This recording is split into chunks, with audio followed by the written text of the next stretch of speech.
स्वर्गीय बेचन राम राजभर जी वह बिरहा सम्राट नहीं, वह बिरहा जगत की एक अनमोल धरोहर थे कि जो इस दुनिया में नहीं है। मैं उनको सादर चरण स्पर्श करते हुए, उनको कोटि कोटि नमन करते हुए मैं उनके पुनः श्रद्धांजलि सभा अर्पित करता हूँ कि वह आत्मा जहाँ भी रहे अपने इस इतिहास के पल में यादगार बनी रहेगी।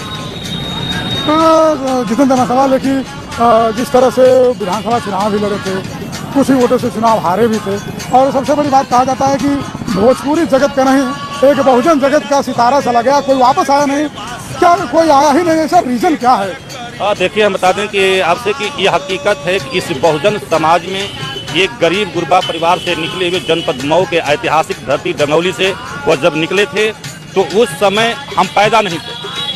उस समय से वह बिरहा गाते थे। मुझे लगता है कि 70 के दशक के बाद, 70 और 80 के दशक के बीच में वह बिरहा जगत में अपने आप में वैसे ख्याति प्राप्त कर चुके थे।